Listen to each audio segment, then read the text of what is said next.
مساء الخير. ايه ده في واحد بيراقبك على فكره، خدي بالك، انا خدت بالي منه اهو في واحد بيراقبك. يا ترى ده مين؟ اكيد الاكس. اكيد هما اللي بيرجعوا تاني ويفضلوا يراقبونا. يبقى هو الاكس. طب انتي كنت راجعه من الشغل ولا راجعه من السفر ولا راجعه منين؟ انتي اكتر حاجه بحبهم فيهم كلهم عامه النظام.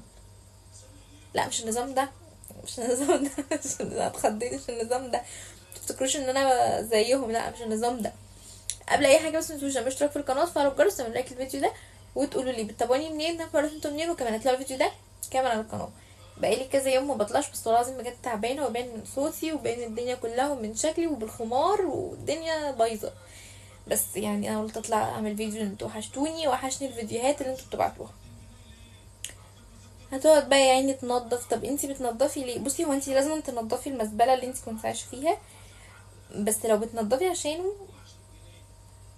تفتكروا ده الاكس، ولا تفتكروا ده مثلا جوزها ويراقبها يشوفها هي كانت فين، ولا ده طليقها، ولا ده خطيبها؟ مش عارفه. مش عارفه.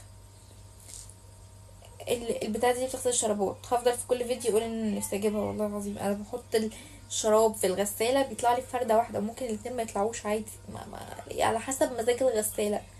بجد. التربو ده حلو قوي وعسول وشيك كده ومودرن، بس لا مش هجيبه. هو حلو او كل حاجه، بس يعني لو لا، في احلى. في احلى، مش ملوش، انا حاسه انه ملوش علاقه، ملوش لازمه اصلا.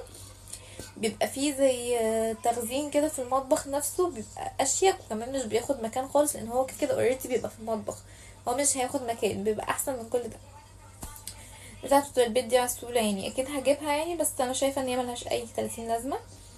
بدل ما اعمل بيض كده، ما اعمله في الطاسه. هي طلعت البدايه بره، ودي حرقاه كمان. البيض ملسع منك. بص الان فراير عندهم شفافه ازاي، حلوه قوي. البتاع ده بيعقم الخضار والحاجة، حلوة قوي. والإير فراير خطيرة يعني، انتوا شايفين اللي هو بتشوفي الأكل وهو بيستوي، اللي هو ايه ده. ايه ده، انتي عاملة فطير؟ بتاكلوا فطير زينا، بس طبعا مش هيجي زي الفطير المشلتت بتاعنا. احنا كمصريين علينا فطير، لو كلوه من هنا هيطلعوا على المستشفى من هنا على طول. طبعا هما مش هيستحملوا بقى من كتر الزبدة اللي بتبقى فيه، وتبقى سمنة بلدي بقى وتقيل، عمرهم ما يستحملوه. ايه ده اما ليه القطة عندهم صغننة كده، عاملة زي الكريزي اللي هو حاجة صغنونة خالص. ليه كده؟ مش عارفة البتاع ده ايه ده، تاني تربو. والله العظيم ما حلو، بجد مش حلو خالص.